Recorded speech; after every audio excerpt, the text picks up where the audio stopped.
friends, welcome back. I know, right? Bonus video. Gotta love it. But we're just gonna go off. Go off. We're going off the cuff with no cuffs. So in our review for Event Horizon, we basically alluded to the fact that we believe that Event Horizon is part of the Hellraiser franchise. We actually have visual evidence to back up those claims from screenshots, screen grabs, and stuff not that's used even in the just film. that. Like, if you actually look at the Gravity Drive room in general. The Gravity Drive room, the room leading to the Gravity Drive with, like, the gears grinding and everything like that. When Sam Neill goes through the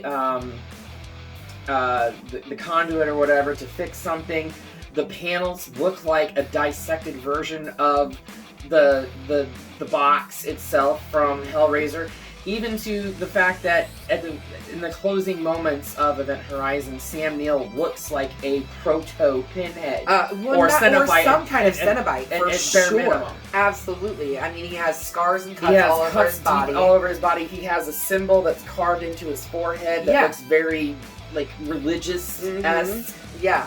Everything like that. And I mean, literally, they say in the movie that they were pulled into hell. Into hell or another dimension. Well, in the Hellraiser franchise, in at least the first one, I think. Second, maybe? First and second, at least. They don't necessarily refer to it as hell, but another dimension. Another dimension, for sure. Right. So you have the box in the Hellraiser franchise that works as the conduit into said dimension. The Gravity Drive in Event Horizon most definitely is a parallel for the said box. The way it's constructed, the way it's designed. Even so much so that Paul W.S. Anderson, confirmed it, that the inspiration behind the look and feel of the Gravity Drive was inspired by the Lament box. Yeah, so I actually had heard when they first sent the script to Paul W.S. Anderson. After he had done Mortal Kombat, they were sending him scripts for all kinds of stuff, and he just kind of kept saying, no. Well, they originally sent him this script, and it was supposed to be, what their idea was that it was a haunted house in space. Okay? Which it is. It very much is haunted house in space. Originally, when they get to the Event Horizon, the Event Horizon was supposed to be filled with, like, eldritch type creatures, like slithery, like actual creatures, and Paul W.S. Anderson did not want to do a creature feature. Alien had already been done.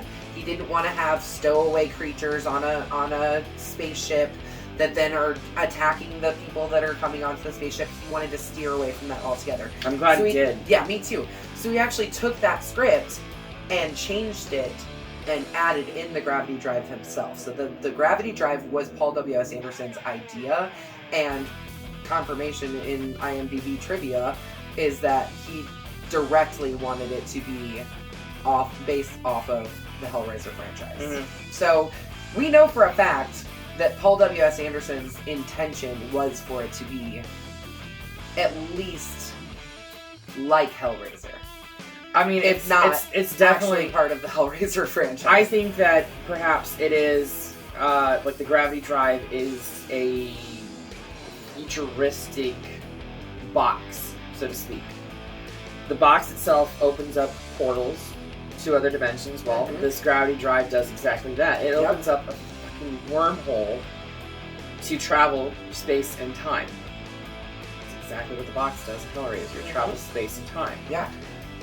I mean, there's even a scene in there where Dr. Weir, played by Sam Neill, is haunted by his wife, who committed suicide. I'm guessing back on Earth because it was in a bathtub and everything like that in the film. It was in a bathtub in the film. I want to say it was even on the low Earth satellite place that they were at before they got onto the Lewis and Clark. Interesting. Could have been. That was my impression, was that she died there. Okay. Either way, there's right after like that scene where she literally does the act in the tub. Sam Neill is on his knees and she like approaches him, puts her hand on his shoulder, and he like stands up, but her eyes are gone. Her eyes are completely gone, and she basically says something to the tune of wonderful things to show you. So close to the exact lines that Pinhead used on Christy in the first one. have such sights to show you. Yeah. I am 1,000,000% convinced that this is a futuristic Hellraiser film without any of the traditional Cenobites being pictured. But they have their own Cenobites. They do. Whether it be the Burning Man. Whether it be the child who has his legs mutilated. Whether it be the crew from the original Event Horizon who all mutilated each other and themselves in the blood orgy, gore orgy, whatever we want to call it. In that scene, they not only like mutilated themselves, they mutilated each other, and they seemed to be enjoying it. So, I mean, the enjoying the sexual deviant part of things is very much Hellraiser. in line with Hellraiser. Very much so.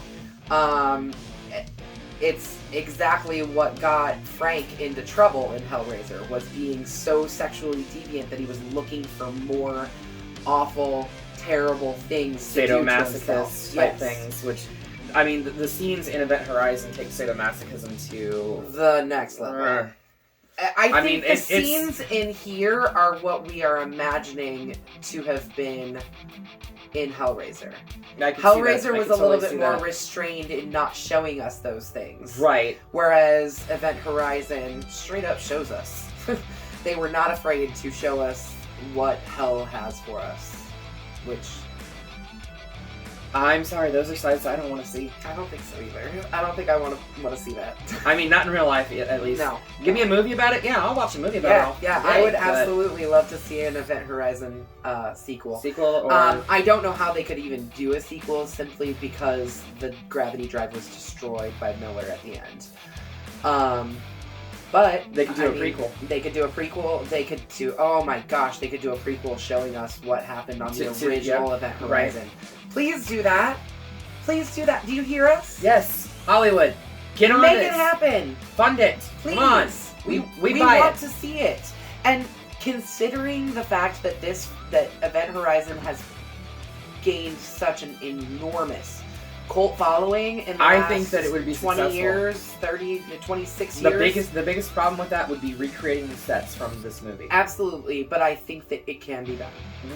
I mean, considering that they did it on a $60 million budget then, I think it could be done. I mean, if they could recreate the sets in Thing from 2011 from the Thing from 1981, it's 100% possible. Absolutely. So, but anyway, this is just our personal take on it. Let us know in the comments if you feel the same way. If you don't feel the same way, fine. We understand. This is how we personally feel about it. If there's something that we missed that really links them together, or maybe really says, hey, these are not linked together, sound off in the comments. We want to know too. This is all an exploration for us, and it was just us basically kind of throwing ideas back and forth off of each other and going, yeah, and the wife, what she says, and what Weir says at the end, and so it was basically just us. I mean, it was Hallie who came up with the idea of, you realize this is part of Hellraiser, right?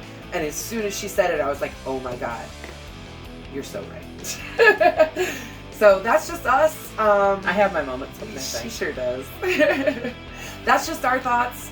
We're glad you are here watching this with us, and thank you for taking the time to listen to us kind of sound off a little bit about our love for both of these movies, really. So, until the next one, be sure to slash that subscribe button, stab the like button, and ring-a-ling that grave bell so you don't get buried alive and can stay up to date on all of these little fun tidbit videos that we do. And until then, we will see you in the afterlife.